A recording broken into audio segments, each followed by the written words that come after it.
Thanks for being there. Now, today we'll begin talking about the potentials of E-Naira. Specifically, we're looking at the cross-border use of the E-Naira. Okay, so I've been joined by a finance and business expert, Shola Okunkolo. Thank you for coming on the show, Mai. Thank you for having me. Blessing. It's my pleasure. Always a pleasure here too.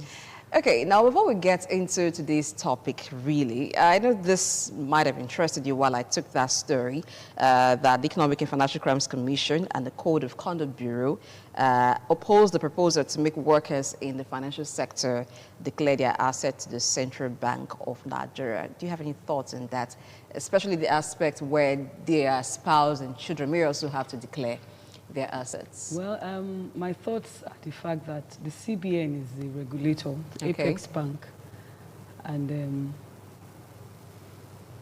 whilst there's no problem with the way assets are being declared before now, but the CBN as regulators need to be able to determine what's the worth of the workforce within the financial sector. And most importantly, declaration of assets of spouses and children of the workers in bank financial employees, sector. Yes, will go a long way to strengthen public trust. So that it's believed that a lot of money laundering takes place, using proxies like spouses and children. So after declaration, if nobody has anything to hide, why not? If not, all right, we'll leave that to rest for now and get into E-Naira being for cross-border use. Now, let's talk about the benefit that would have for trade if that prospect actually comes through for the E-Naira. Okay, the E-Naira for me in the business sector is, on its own, is a novel idea, right? It's I think it's the flagship digital currency of Nigeria, what we call the CBDC. With regards to transnational, cross-border businesses, it's a very welcome development because as of 2019, international remittances into sub-Saharan Africa and Nigeria as a major hub was about $24 billion. Right, that's a lot. That's a whole lot. And then you can imagine the fees on all of these the charges. Transactions, ranging from 1% to 5%. So if we have that E-Naira across borders, it will make for ease of doing business. That's one. Two, it also is the cost of doing business because all the person who is remitting needs to do is to meet money transfer agent, get his wallet loaded and then sent to the recipient here in Nigeria or in whatever part of Africa, and then the person can receive money wallet to wallet. But there's a caveat to this utopic. So what's the buts in this case? Yes, the buts are many. The first but is, as a country, we have a lot of issues with our anti-money laundering laws. There's a lot we've not done right. There are extant laws to guide against money laundering. Unfortunately, we are not fully implementing these laws within the context of Nigeria. How many persons have gone to jail for money laundering? That money laundering concern of yours seems to be in line with the concern of the IMF, which was even saying that the E-Naira for cross-border trade may enhance money laundering, terrorism financing, tax and the evasion likes. And all that, Now, you see, the first thing we need to do, to answer the first question is there has to be a unified exchange rate, albeit within the ECOWAS sub-region. But we need to agree on what works. And then we also need to get the buy-in of sister countries. I was coming to that because Nigeria is actually like the first in Africa to have launched a digital currency. So do you think countries like, let's say, this is for West Africa alone, countries like Ghana and maybe the other neighboring West African countries will key into this, adopting a Nigerian currency for E-Naira? Even if it's an electronic platform. It is an electronic. It is. Even if it is an electronic currency, adopting something that belongs to Nigeria, in quotes, for cross-border trade? Do you think they will key into this? Yes, they will, because there's no country who doesn't want to boost their trade platforms. Okay. If Nigeria does business with Ghana, the Ghana economy enjoys the proceeds of that business, likewise the Nigerian economy. But there are fears and reservations as to adopting this. First of all, the CBN will tell you that the technology that supports the design and printing and minting of the E-Naira is such that it's secure. I think it's the something hedge technology. But we have, even within Nigeria, we still have a lot of issues we've not even sorted out. Okay. So if within the Nigerian context we've not been able to solve these problems, how well would an outsider accept something that, as of today, in principle looks nice? Okay. In practice, how nice will it be? Now, with regards to money laundering, as of today, it's not a regulated territory. Okay. What I mean by that is, we still have so much to learn about e-money, E-Naira rather. So you're going to find, personally, if I head the country, I would want to go into what I do not yet understand, even in the Nigerian context. Yes. So how many Nigerians as of today understand E-Naira? How many of the persons who would possibly understand cross-border trade? But you see, in its own, the advantages for E-Naira, if it's in full implementation, are beautiful. First, we're going to have a lot more financial inclusion. Okay. Because it runs on platforms that are not internet-based, you know, like the USSD. So what that means is that... Oh, that makes it very easy. Beautiful. So a lot more people can access it, right? Okay. And secondly, it also makes for the cost of business to be less. If I'm going to do business in Ghana now, the exchange rate is in dollars. But if Ghana adopts the Nigerian E-Naira, it makes transactions across border easy. But these fears, even as expressed by IMF, are very relevant and very real. Okay. Right? A sector where it's still a green-on area. Okay. Criminals are very likely going to take advantage of the so-called knowledge gaps in that area, and then perpetuate a lot of, mayhem. But what the IMF, I think they're trying to do now is, they were part of the design, is to also help formulate policies that will guide the rollout, implementations, uses. But again, as we use the E-Naira, because it's not any different from our Nigerian Naira, it's just Nigerian Naira in electronic form. Yes. And the beauty of that is, unlike cryptocurrency that is a standalone entity, the E-Naira is backed by the Nigerian Naira. Okay. Right? So it's not a standalone currency. It's not something that is just vague. And the value of the E-Naira is at par with one Naira. One E-Naira or one E-Naira is equal to 1 Naira. Okay. Now, checking these little problems that may hinder the prospect of the E-Naira. Okay, while I said little, if the E-Naira could have been designed and within the first 2 weeks of it being launched, had lots of tradings and transactions, it means that it has been received by at least some Nigerians. There is huge prospect for it. Now, having other countries use the E-Naira means that the Nigeria currency gains value. Absolutely. That is one advantage of it. And then we're talking about it not being known to a lot of persons. So it means that they have to do more in terms of enlightenment, publicity, to educate people on how they could use the E-Naira.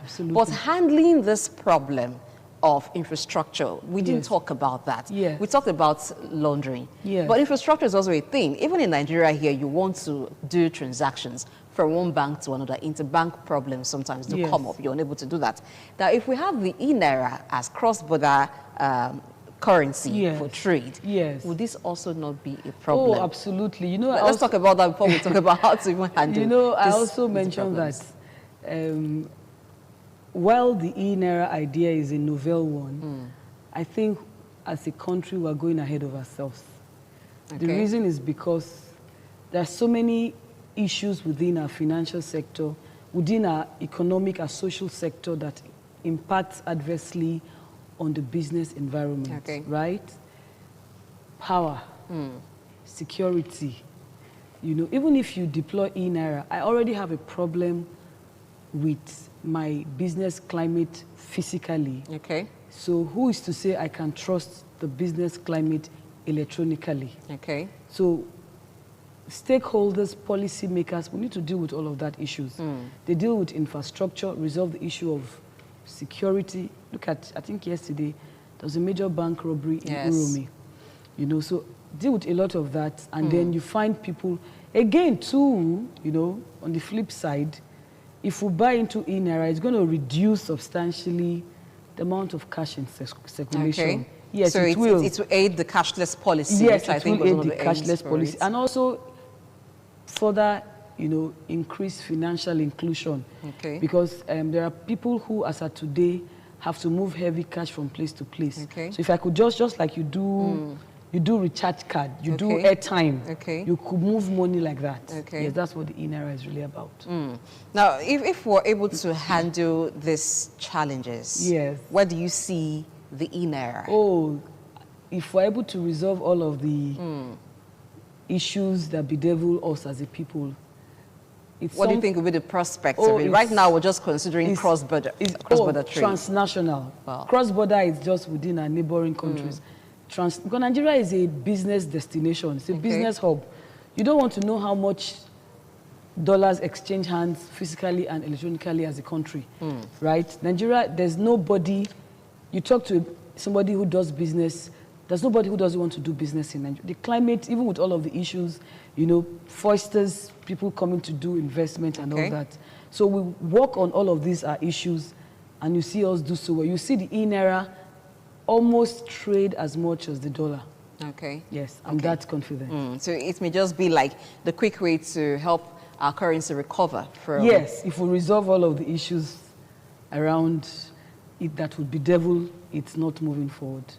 Okay, so much prospect for E-Naira. We do hope that the CBN is able to work on some of the issues that the E-Naira currently has, talking about infrastructure that may hinder it from being accepted beyond the shores of Nigeria, and issues with security, so that it's something that is embraced by other countries. It will scale through for trans-border trade, and it will even scale through Africa and become a very recognized digital coin, and that will help the Nigerian currency.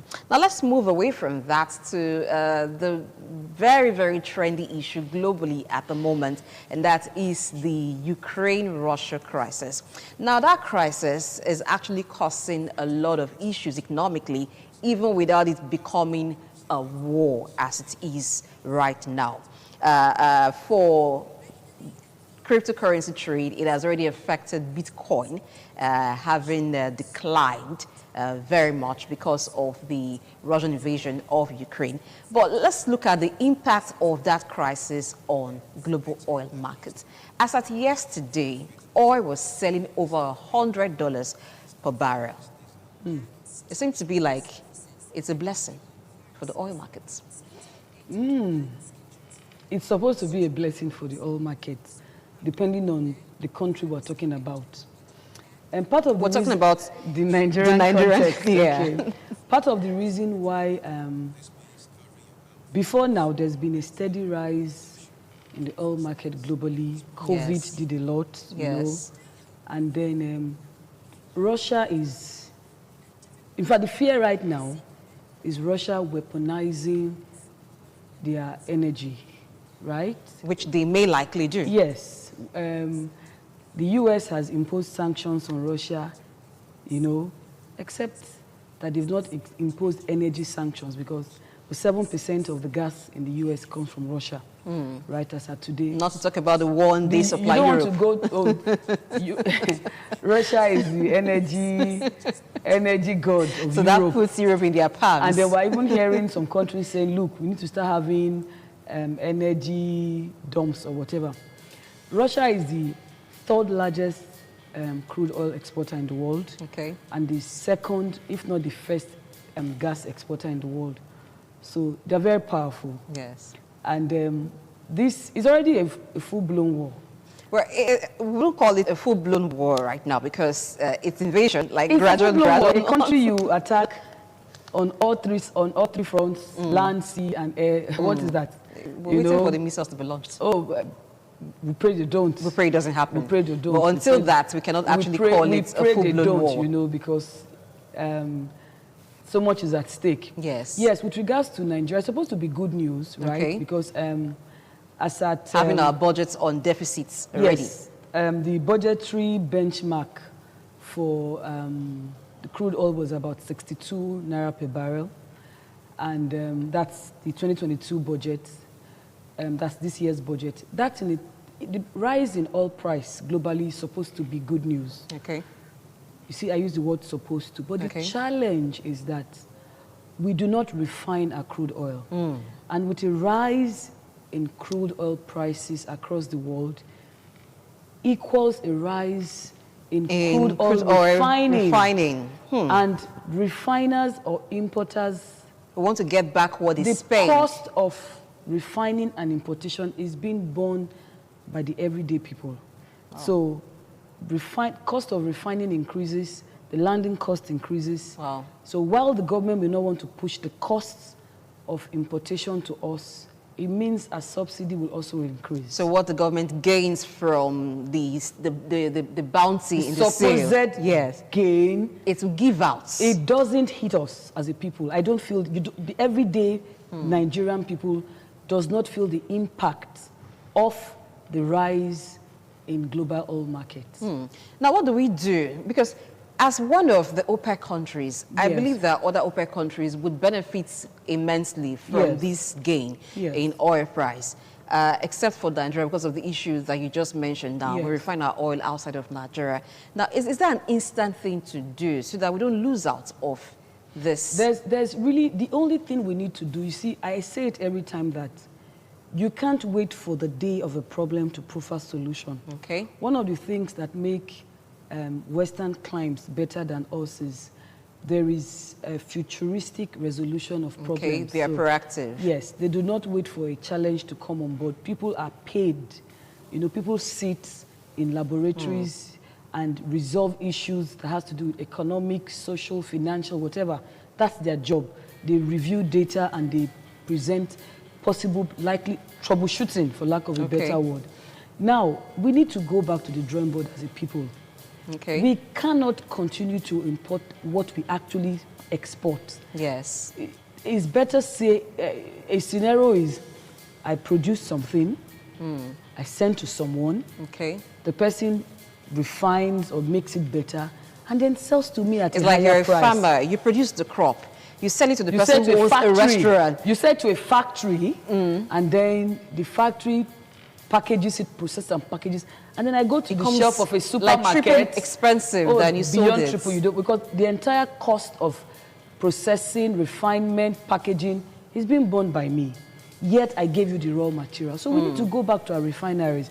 It bothers me why these infrastructures are not working. Why are these especially at a time like this? It seems like just allowing an opportunity like this pass by without reaping the gains. And it's going to, you see countries like Dubai, Qatar, Saudi Arabia, they are so wealthy because they refine what they produce.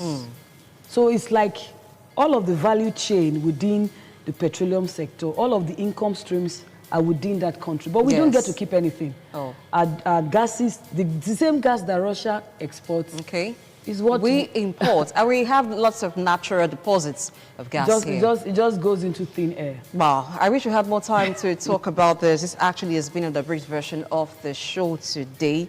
It's painful to know that you've been looking for money to come, and then the opportunity for money in large quantity comes your way, but you don't have the capacity to actually hold it. Grasp it. Well, that's the case of Nigeria with the Ukraine crisis overshooting oil price right now. Thank you very much, Mrs. Shola Okunpolo, for coming on the show today. Thank you so much. It's been a wonderful time with you. Always a pleasure. Always a pleasure.